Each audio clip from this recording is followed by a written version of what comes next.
Hello दोस्तों, आप सबका फिर से स्वागत है एक और नए वीडियो में। आज की इस वीडियो में हम लोग इस 12 मॉड्यूलर बोर्ड की वायरिंग को समझने वाले हैं, क्योंकि इस बोर्ड की वायरिंग मैंने पहले से ही कंप्लीट करके रखी हुई है।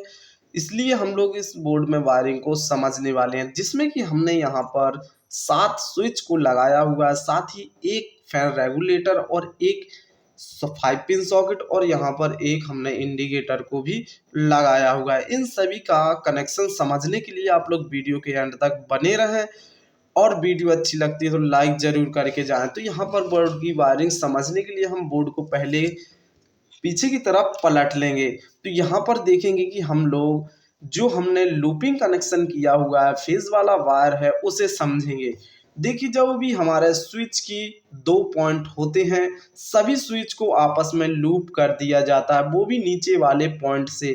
आप देख सकते हैं यहाँ पर मैंने डायरेक्ट ही एक दूसरे स्विच से लूप करके यहाँ से निकाल करके यहाँ पर दिया हुआ है। जी, हमारा लूप कनेक्शन कंप्लीट हो गया है। जी, हमारा फेज वाला वायर दिया गया है, देख ही सकते हैं।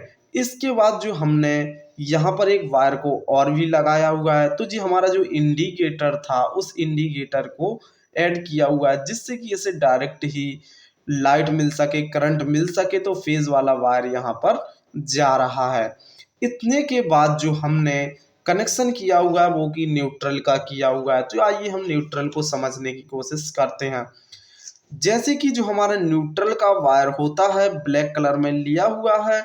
आप अपने लोड के अनुसार सभी सामान का चयन कीजिए। मैंने यहाँ पर आपको समझाने के लिए पतली वायर और सभी सामान को अपने तरीके से यूज किया हुआ है, अपने हिसाब से लिया हुआ है। आप अपने हिसाब से लीजिए। तो देखिए, हम लोग कहाँ थे, न्यूट्रल का जो वायर था उसका कनेक्शन सॉकेट के न्यूट्रल वाले पॉइंट पे किया हुआ है। देखिए जी, न्यूट्रल वाले पॉइंट से ले जाकर हमें जो इंडिकेटर था उसमें ऐड किया हुआ है, क्योंकि इसे डायरेक्ट ही करंट चाहिए होगा, तब तो हमारा जी डायरेक्ट ही इंडिकेटर चलेगा। तो जी डायरेक्ट हमने एक फेज दिया था यहाँ से, और यहाँ पर हमने न्यूट्रल को दिया हुआ है। इतने के बाद जो हमारे 2 वायर थे इनका कनेक्शन हो चुका है। इसके बाद जो हमारा सॉकेट है इसे ऑन ऑफ भी करना है। तो ऑन ऑफ करने के लिए जिसका भी जो भी नज़दीकी स्विच था, हम किसी और भी स्विच से कर सकते थे, लेकिन ये नियम गलत होता है। हमारा जो स्विच होता है नज़दीकी, उसी से ऐड करते हैं। तो जो हमारा नज़दीकी स्विच ए रहा, तो यहाँ पर हमने ऊपर वाले पॉइंट को और जो खाली सॉकेट में पिन बचा था वहाँ पर ऐड किया हुआ, जिससे कि अब हम इस स्विच को ऑन ऑफ करेंगे तो जी हमारा ऑन ऑफ सॉकेट भी होगा। इसलिए हमने यहाँ पर इस वायर को लगा दिया है। अगर हमारे पास और भी सॉकेट होते तो इन सभी को न्यूट्रल को आपस में कनेक्ट कर देते, और जो हमारा स्विच था उस पे इस प्रकार से लूप कनेक्शन से ऐड कर देते, स्विच से ऐड कर देते। अब हम लोग यहाँ पर वायरिंग को समझने के बाद जो हमारा फैन का रेगुलेटर है इसे समझने की कोशिश करते हैं। तो जो फैन का रेगुलेटर होता है उनमें 2 वायर होते हैं।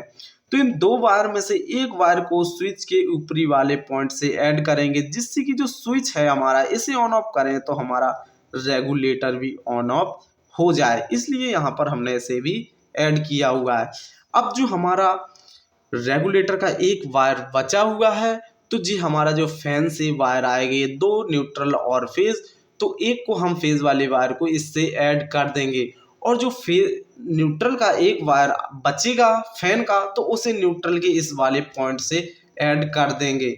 और भी जो हमारा लाइटिंग का है, होल्डर का है, किसी भी प्रकार का है, जो 2-2 वायर आते हैं, तो उनमें से एक-एक वायर को यहाँ पर ऐड करेंगे, जिससे स्विच से भी जिसे ऐड करना है तो उससे ऐड कर देंगे। तो जी हमारा ऑन ऑफ करेगा, और न्यूट्रल को सभी को यहाँ पर ऐड कर देंगे, सभी वाले लाइटिंग के वो सभी फैन को, जिससे कि हमारा न्यूट्रल यहाँ से मिल जाए, और जब हम ऑन ऑफ करें तो फेज यहाँ से मिल जाए। यहाँ पर मैं अभी लाइव करूँगा, इसलिए जो पॉइंट हमारे बचे हुए हैं मैं रूम ले जाकर इसे कनेक्ट करूँगा।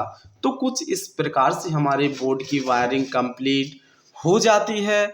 मैं आशा करता हूँ कि आप लोगों को समझ आ चुका होगा। नहीं आया है तो मैंने एक वीडियो और भी अपलोड किया हुआ है, तो आप वो देख सकते हैं और आसानी से सीख सकते हैं। आप सबका वीडियो देखने के लिए बहुत बहुत धन्यवाद।